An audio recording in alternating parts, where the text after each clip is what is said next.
What did chemo feel like? So it felt like one of those hangovers where you drink that really cheap alcohol. What are some things you found that are like, okay, that's really good for my brain that people that don't have this could do for their own brain health?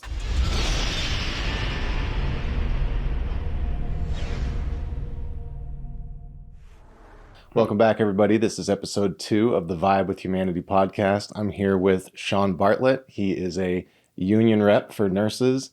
Turns out he's a comic book author, and he is a cancer conqueror. So I'm really excited to hear from him today. I like your attitude and positive outlet. That's one thing I really appreciate about you is your positivity and your optimism. I don't think I've ever heard you complain. And the first time I ever really talked to you, within the first few minutes, you talked about, I had a brain operation and I have cancer and they're not sure if it went back. And you're just saying it almost like that with a smile on your face. And I thought, damn, my back hurts. And I've been talking about it for 2 weeks, complaining. I don't think I've ever heard you complain. And so how long have you been dealing with the brain thing? When did it first show up?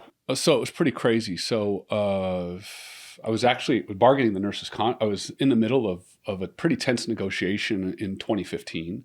And I'd actually, signs were starting to show. Our car insurance at that point was $600 a month just to insure me because I got in 5 car accidents. Oh, dang. And on the road. So my wife was like, what the heck is going on?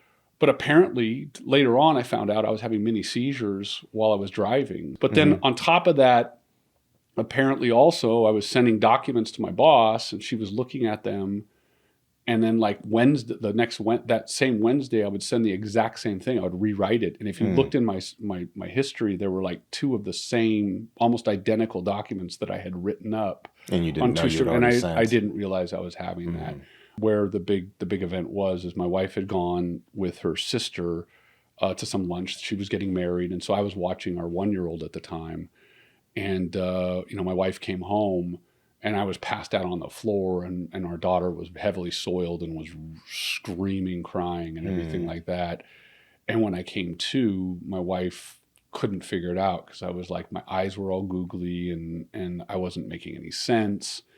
We took me into the ER and, sure enough, they ran the scans. I'd had a grand mal seizure and they found a racquetball sized mass on my right frontal lobe. The surgeons that they wanted to operate as soon as possible, but they couldn't because they can't have me suddenly shaking like a fish on the table. So they're like, we have to get the seizures under control.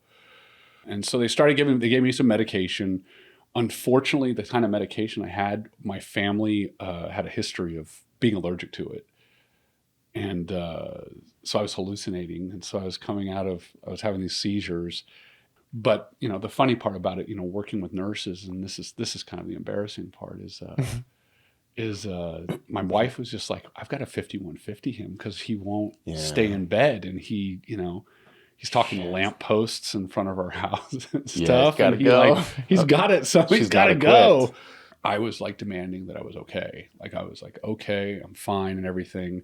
And apparently the lady came in for a psych evaluation and said, okay, so can you answer these questions? And this is 2015.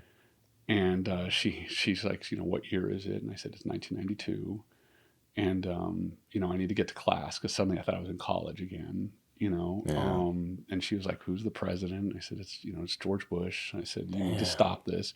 And I said, you know what, this is what was told of me because I don't remember this and I'm really embarrassed. But then I was like, can you hand me that piece of paper that has the questions? Because it'd be easier if I read it. So she handed it to me and I ripped it up and threw it up in the air like a child. Dang it. So I was out of my mind. And then I was told also, then I had a seizure right after. I would misbehave like a kid and then I would have these seizures. I partied a lot in college. So I remember I was telling them because we were asking what could have caused this, because I said, I messed with, a lot of things when I was in college. Extracurricular activities. Stuff college people do. Acid, mushrooms, blow, all that other stuff. I lived in South America for 2 years. It's like the Napa Valley. Valley for cocaine. You know what I mean? So I was like, I did all that stuff. So they were asking, could it be hereditary? And the doctor said, no. Could it have been environmental? And they said, there's no history of that. And I said, well, what about drugs? I did a lot. there? And they're like, no. And I said, well, what if I did a lot of coke now? Would that possibly kill the tumor that's fair? Fair question. I think so. You know, is that have you? And they're like, no, that's not going to. I said, but have you ever tried it? I could do like a trial. You know? Let's start a trial. Yeah, but they're not. Yeah, they're. Luckily, my the care staff that I had was great, but just not when it comes to my sense of humor. I've always been kind of like, I've always joked around and never really taken it serious because I feel that's that's kind of a defense mechanism. You know what I mean? And like my wife was getting frustrated because they were saying, there could be, paralysis, there could be loss of speech. We need to run some tests to make sure that there could be real cognitive decline and all those kinds of things. And my wife was like, I was sitting there smiling, nodding my head, and I was like, how many people have come out of there with superpowers before? and the surgeon did not even blink. Same poker face. He's like, that's literally never happened. Surgeon did not think I was very funny, but apparently you don't want like some jokester, trickster as your, brain surgeon who's, so. Spinning his scalpel while he's going to town on you. So you said that's a defense mechanism. Have you ever chosen to put humor onto a rough situation? I don't know if I choose it. It's just kind of it's a natural flow. It's not good when you're having an argument with your wife, obviously, because joking when you're in that kind of situation is not conducive to that. But however, it's just always how I've been. You know what I mean? Like I've just, in the most stressful situations, I try to find light. Anyway, so I did the surgery. And then, I was in the ICU, I want to say, 7 or 8 days, and it's funny because I came out and I had like this partial paralysis on my left side. I'm left-handed and I had partial paralysis on my left side. And my left foot was kind of like, I couldn't get it to go where it needed to go.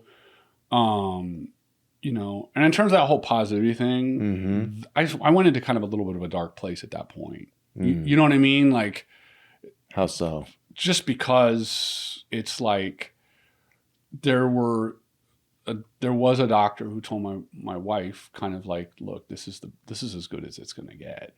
You know what I mean? With the deficits and all this kind of thing. And I couldn't remember how to like sign my name.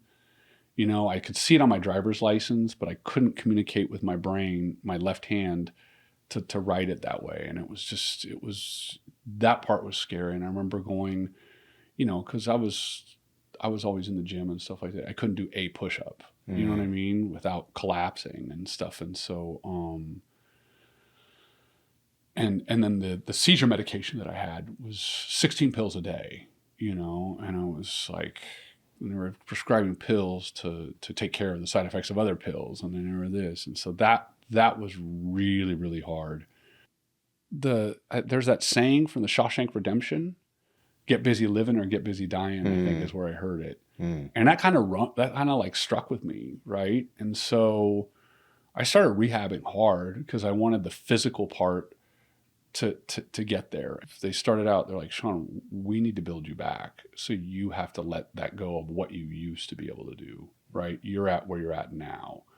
So it was hard because then you had me, doing push-ups on the wall at first. And he's also, what I found too was, doing like rows, one-arm rows. I was more mentally exhausted because I had to tell my left side of my body to move. Whereas, because you move your arms and legs, you don't have to say anything, you don't have to think about it. But when you had that kind of, trauma to the brain that I had, you had to like talk to your arm. What did chemo feel like? The chemo felt like I said, I partied a lot in college, so it felt like one of those hangovers where you drink that really cheap alcohol and the next morning you've got that really bad hangover. Yeah. And so like after a while I realized I could work. So I worked during chemo. Wow. And I just just muscled through some of those days where you're just like feeling god awful. And I lived on vanilla protein shakes and bone broth. And I'm lucky because that was during the pandemic. And I'm lucky because at that point in time, during the rehab of my 2015, I started building a garage gym, weights. I mean, I've got, squat rack, 800-pound plates and all this. And I got two really, really close friends who've got kind of the same thing in their garage that they all three of us were kind of building up. And luckily that happened during the pandemic that we all were ready to go. So, everything's closing down. We still had this. And the two of them said, as soon as my cancer came back, they're like, you are not going to stop working out. And so we would Zoom together and we started this powerlifting routine, right? And there would be weeks where I would feel awful and they'd be blowing my cell phone up. You're not going out there. You can be out there with us. You're allowed to be out there. And if I didn't answer, then they'd call my wife and they'd be like, you get his ass out, That's in so the gym. fucking cool. So my weight started at 240 during when I went into chemo, and I ended at 240. Do you think it helped that you were pushing through the workouts and stuff? Pushing through the workout. I mean, some days my buddies would just say, just get out there and don't put any weight on the bar and just do the bar and just move. You know what I mean? And then they would be like yelling at me and stuff like that. And, it made the big thing too is when they would yell, it would be stuff to make me laugh, right? Because, I'm feeling awful and I'm getting out there, but they made it fun. So, yeah. So, I mean, I just lead a real healthy lifestyle and try to really mentally be focused on, the important things. You know what I mean? Like, because otherwise it can get you down. Just about everybody has some health thing. You know what I mean? Yeah. Diabetes, heart, back issues. You know what I mean? And so Yeah. this is just mine. I just got to treat it. Especially, fuck cancer, man. Yeah, you can say that. I kind of shared what we with you. Yeah, no, well, my daughter. Your daughter. I mean, but I mean, as a father, it's like if my child has something, I'd rather it be me that has it as opposed to why them. You know what I mean? Like I do. Yeah. Yeah, I do. It's yeah. I mean, when she was going through the tests, how did you feel through that whole thing? That is my instinct kicked in, and I kind of, as the guy, like, I mean, first of all, you just go into war mode, and my wife RN, so she kind of knew the medical system, and I supported healthcare from a technology business standpoint, so I understood kind of how the money flowed and stuff. I knew where to target, so we teamed up, and basically, I think intuitively you put emotion aside and operate. And then I would kind of schedule breakdowns and stuff like that. So I'd find places and times where nobody could see me or hear me and just put a song on that might trigger some emotional feelings and just let it all rip. But I would give anything to do the surgeries for her in her place, And the reason I asked about the scans is every time those come up, I start getting like stressed, it just makes it all real. Like, oh, that's right. This was a thing that we went through. So that was, my brain's not working on that subject. Clearly I'm still processing stuff, but she's a conqueror. It's gone. She's had 2 operations. The scans are good. We've had her genetics mapped. There's no abnormalities or anything like that. So they don't know why it's there, but it's gone and it's not coming back. But yeah, it was really devastating. I really wanted to find something to blame, and my brain searched for all kinds of stuff, and I couldn't get anywhere. There's nothing to blame. It's just, and then I wanted to find a place to direct anger, and then just something to do. Like it is a horribly crippling place to like have your kid going through something, and there's just nothing you can do. Like other than stay calm, don't show fear, don't show sadness, stay positive. But there was no one I could fight. There was nothing I could speed up. There was nothing I could like shield her from. And it's just it's a lot. Sorry. Yeah. Yeah. It hits everybody. You know what I mean? Yeah. For me, and I can imagine for you, I didn't go through it, but just watching my daughter go through it, I realized life is short. It's fragile. It can change like that. I think it's important to follow our dreams. Yeah. To do the things that are the some days. There might not be a someday. Right. So That's what this is, anyhow. And mine also sometimes becomes a race in my head between how many those kinds of things that I can accomplish before my brain starts to give out on me. You know what I mean? Because that was the other thing they talked about. That I have higher chances of getting dementia sooner. You know what I mean? And all this kind of stuff. So it's like I'm in a race to get there before anything catches me. So it kind of drives me in a sense. Yeah. You know what I mean? And you don't want to go away with an unfinished life is kind of how I look at it. Yeah. What are some things you found that are like, okay, that's really good for my brain that people that don't have this could do for their own brain health? Well, I mean, meditation. That's what I was about to say. Mm-hmm. You and I had that. You and I were both, I think, went on that meditation journeys and things like that. I've done the ashwagandha. I don't know how to pronounce Ashwagandha. Ashwagandha. Yeah. Ashwagandha. And then there's the lion's mane. That's been really helpful. What kind of input or advice do you have for someone that has so much uncertainty? Like, man, could this come back? Could this not? They try to push it out of their brain, and someone that might not be naturally positive or even a forced positive. Like, what input and advice could you give out? I got some advice, and I think I read it, I believe it was Eckhart Tolle, where you start really noticing things in nature. Like if you look at a leaf, try to look at every aspect of that leaf, or start looking at it. And I noticed as I was driving up one time in 50, I was getting really nervous about, some of the stuff with that.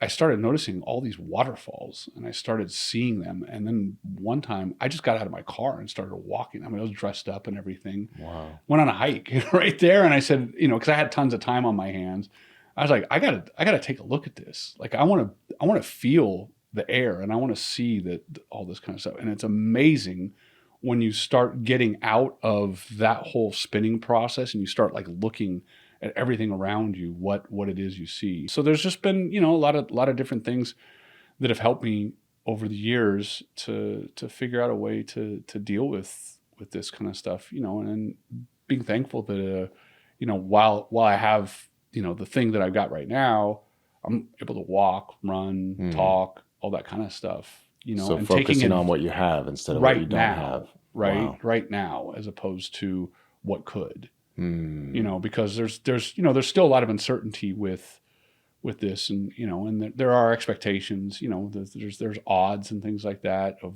when it could start growing again, and what that I would need another surgery, but today I'm good. You know what I mean? Fuck yeah. Today I'm all right. Yeah. So what about it? So you think having a positive attitude is helping with the healing and? Yeah, I mean, absolutely. And let me give an example too. My dad was diagnosed with cancer 2 months before I was. It was a crazy time because then I had a really, really close friend of mine who was also diagnosed with cancer within that 2 months span too. And, my dad had one of the most beautiful deaths that anybody could ever ask for. And I'll tell you why, in terms of that whole positivity piece. Mm-hmm. So he'd been suffering, and during his chemo, he was kind of my idol. During his chemo bout, I had my surgery, but he was doing this in 2016 and he ultimately passed away in 2017. But during 2016, what he found was during chemo, they would give him steroids. And when they gave him the steroids, he felt amazing for about a 4-day span. So him and my mom would quickly book a trip based on that and go out for the 4 days, but make sure they were home so that he could just crash and everything like that. And so they awesome. traveled, I think they did Hawaii. They went out in the mountains. They did all kinds of Canada, Mexico, which was one of their favorite places. And so finally when things got really bad, right? And he'd gone to the oncologist, and they were like, it's hospice time. You know what I mean? Wow. This is really bad. So apparently, and my dad was an iron worker, the big tough, and I always wanted his arms. He had these big badass arms. Iron worker tough. Shoulders, and then of course the big beer big beer belly, you know. But my mom said that they were walking out, and you know, it was hard for me to see him like this. He had a walker, and he was walking to the car, and he muttered to my mom, "Book a trip to Puerto Vallarta," and that was their favorite place. And they had just been told that now the tumors were just ravaged everything: pancreas, spine, his intestines, it was everywhere. And so my mom called me. She's like, you know, upset. What do I do? And I was like, fuck, let him die. If he's going to die, let him go out on the beach. Yeah. Right. So my mom said that, you know, they booked a trip. They barely could get him on the plane, you know, because he was in pretty bad shape.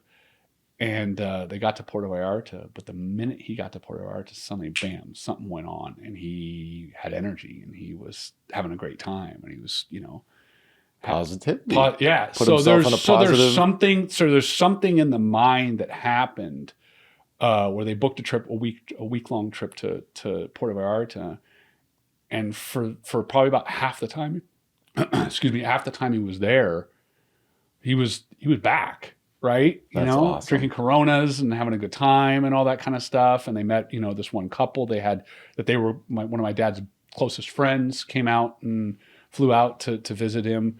And then they got back, and my mom had to call me. I had to race up to Grass Valley because my dad couldn't even get out of the car when they got back from the trip. And then he passed away 2 days later.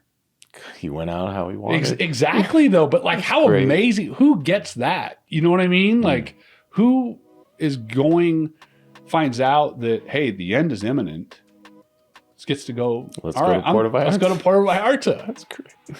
Well, man, I sure appreciate you coming on and spreading positivity. I'd say I'm sorry for what you're going through, but you don't feel sorry for yourself. No, so I'm not going to say not. it. That's inspiring, my man. Thanks for coming on.